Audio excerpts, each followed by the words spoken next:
F1 திரைப்படத்தை பார்த்துட்டு விமர்சனம் பண்ணுங்க அப்படின்னு நிறைய ரசிகர்கள் நேயர்கள் கேட்டீங்க.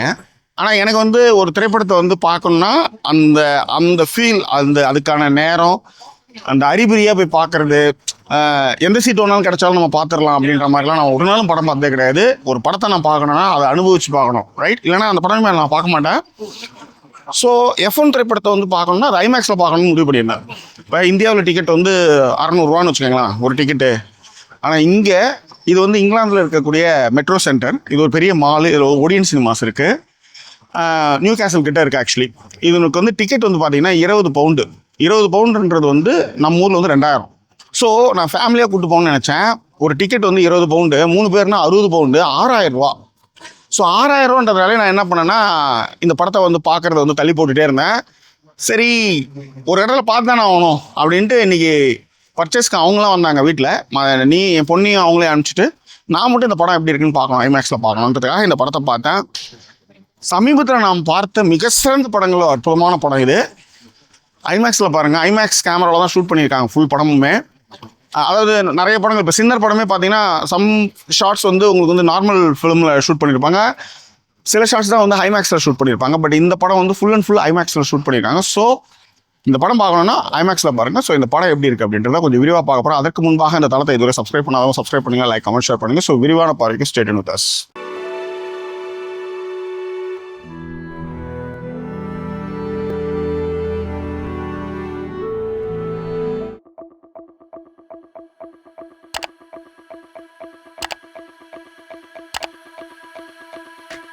F1 திரைப்படத்தை வந்து ஜோசப் கொசின்ஸ்கி அவர் வந்து இயக்கியிருக்காரு. இந்த படம் வந்து இதுக்கு முன்பாக ஜோசப் கொசின்ஸ்கி எடுத்த படம் வந்து டாப் கன் மேவரிக். ஸோ அதன் பிறகு அவர் எடுக்கிற படம் வந்து இந்த படம் F1, ரைட்? இந்த F1 படத்துக்கு வந்து நிறைய காட்சிகள், அதாவது 2023 2024 நடந்த F1 ரேஸில் இருக்கிற முக்கியமான நிறைய ஷார்ட்ஸை வந்து கொலாபரேட் பண்ணி தான் வந்து இந்த படத்தை வந்து இயக்கியிருக்காங்க. இந்த படத்தில் வந்து Brad Pitt, Javier Bardem and Kerry Condon, இவங்க 3 பேருமே தான் முக்கிய கதாபாத்திரம். இதில் இவங்களுடைய பர்ஃபார்மன்ஸ் எப்படி இருக்குன்னு கொஞ்சம் பார்ப்போம். பிராட் பிட், எனக்கு அந்த மனுஷனை ஏன் பிடிக்கணும்னு தெரியாது. அந்த ஆளுடைய அந்த கேர்ஃபி டைப்பான ஒரு ஸ்டைலாக நடிக்கிறது எனக்கு அவ்வளோ பிடிக்கும். அதில் எனக்கு வந்து ஓஷன் லெவனில் எனக்கு ரொம்ப பிடிச்ச ஷாட் அப்படின்னு பார்த்தீங்கன்னா ஃபஸ்ட்டு ஷாட்டே ரொம்ப நல்லாயிருக்கும். ஜார்ஜ் க்ளூனிக்கும் பிராட் பிட்டுக்கும். அவன் ஜெயிலில் இருப்பான் ஜார்ஜ் க்ளூனி, இவன் வந்து வெளியில் இருப்பான். இவனுக்கு 2 பேருக்குமே வந்து நடக்கிற அந்த ஃப்ரெண்ட்ஷிப் இருக்குல்ல, இந்த பாண்டை வந்து மிக அழகாக கேரி ஓவர் பண்ணுவாப்புல பிராட் பிட்டு. இந்த படத்துலையும் ஜேவியர் பேர்டமும் பிராட் பிட்டுக்குமான அந்த ஃப்ரெண்ட்ஷிப் இருக்குல்ல, பேசிகிட்டே போகலாங்க. இப்போ உதாரணத்துக்கு நாயக்கரா உனக்கு ஒன்றும் இல்லை, நாயக்கரா ஒன்றும் இல்லை, யாராக தான் எதாவது தான் பார்த்துக்கலாம் அப்படின்ட்டு நாயகன் படத்தில் வந்து கமல் நடந்து வந்துட்டு இருப்பாப்புல, போலீஸ் கூட வந்துட்டு இருப்பாங்க. அப்போ ஒரு கட்டத்துக்கு மேலே வந்து வேல் நாயக்கருக்கு கூட வந்து ஜனகராஜ் போகக்கூடாது. அப்போ போலீஸ்காரன் வந்து தடுத்து நிறுத்துவாப்புல. அப்போ டக்குன்னு சட்டையை பிடிச்சி கமல் வந்து போலீஸ்காரன் சட்டையை பிடிச்சி தூக்குவாப்புல. அது என்னன்னா அந்த ஃப்ரெண்ட்ஷிப்கான வேல்யூ, ஃப்ரெண்ட்ஷிப்கான அந்த பாண்டு, எப்படா என் ஃப்ரெண்டு மேலே கை வைக்கலாம், அவனை எப்படி நிறுத்த சொல்லலாம் அப்படின்ற மாதிரியான ஒரு feel. The same feel happen in this movie also. அதாவது எல்லாத்தையுமே முற்றிலுமே எல்லாமே இழந்து போன ஒருத்தவன் தான் ஃப்ரெண்டுக்கிட்ட ஹெல்ப் கேட்டு வரான். அதாவது F1 ரேஸில் 2 பேருமே முன்கால, அதாவது 30 வருஷத்துக்கு முன்னாடி 2 பேருமே வந்து ஒர்க் பண்ணவங்க. அவன் ஆக்சிடெண்ட்டில் அதுக்கப்புறம் வந்து பெருசாக கலந்துக்கல. பட் ஆனால் சின்ன சின்ன ரேஸ்லாம் கலந்துக்கிறான். அப்படிப்பட்ட இடத்துல F1 ரேஸில் கலந்துக்கணும் அப்படின்னு ஃப்ரெண்டு வந்து அழைப்பு விடுக்கிறான். அவர் தான் வந்து ஜேவியர் பேர்டம். அப்படி அழைப்பு விடுக்கும்போது இவன் வரான். ஏன்னா அவனுடைய கம்பெனி வந்து ரொம்ப லாஸில் போயிட்டுருக்கு. ஸோ ஃப்ரெண்டு வந்து இன்வைட் பண்ணுறான். அப்போ இன்வைட் பண்ணும்போது ஒரு வெயிட்டர்ஸ் கிட்ட வந்து பிராட் பிட் பேசுகிற ஒரு சீன் ஒன்று இருக்கும். ஃப்ரெண்டு ரொம்ப நல்ல ஃப்ரெண்டு, ரொம்ப நாள் கழிச்சு என்கிட்ட வந்திருக்கான். என்னை கூப்பிட்றான், நான் போகலாமா வேணாமான்னு நீ சொல்ல அப்படின்னு வெயிட்ரஸ் கிட்ட கேட்கும்போது வெயிட்ரஸ் சொல்கிற பதில்கள் இருக்குல்ல, சான்ஸே கிடையாது. அதே மாதிரி கெர்ரி காண்டனுக்கும் பிராட் பிட்டுக்கு இருக்கிற ஒரு ஃபீல் இருக்குல்ல, அந்த ஃபீல்லாம் நம்ம பேச முடியாது. அதாவது எப்போ ஒரு பொண்ணு வந்து வெக்கப்படுவா தெரியுமா, ரொம்ப ரொம்ப பிடிச்ச ஒரு ஆம்பளை தன்னை ரசிக்கிறத பார்க்கும்போது வெக்கப்படுவான். உண்மையிலே அந்த ஒரு சீனுக்கு அப்புறம் வந்து அந்த கெர்ரி காண்டன் வந்து அந்த வெக்கப்பட்டினே வந்து கண்ண முடிக்கிற இடம் இருக்குல்ல. நீங்கள் வந்து எல்லா இடத்துலையும் பொம்பளை தான், அதை ரொம்ப அழகாக கேரி ஓவர் பண்ணியிருப்பாங்க. எல்லாத்தோட ஏன் வந்து இவங்கிட்ட இருந்து எந்த பதிலுமே வரல, பிராட்ஃபிட் கிட்ட இருந்து வண்டி ஓட்டிட்டு இருக்கும்போது எந்த பதிலுமே வரலன்னு போது அவன் பறந்துட்டு இருக்கான்னு சொல்ற அந்த இடம் வந்து சான்ஸே கிடையாது. இது ஒன்று.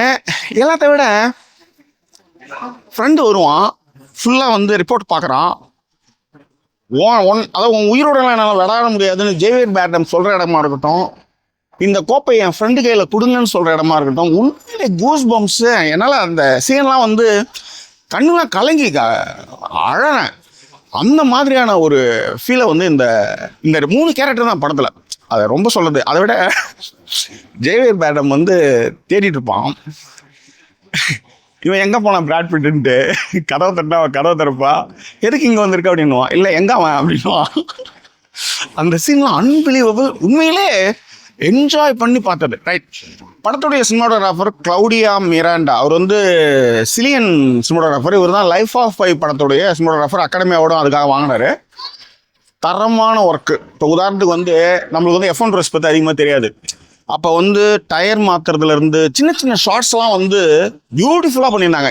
எஸ்பெஷலி கெர்ரி கார்டனுக்கும் பிராட்ஃபிட்டுக்கும் ஒரு யூகேல வந்து ஒரு ரெஸ்டாரண்ட்டில் பேசிகிட்டு இருப்பாங்க.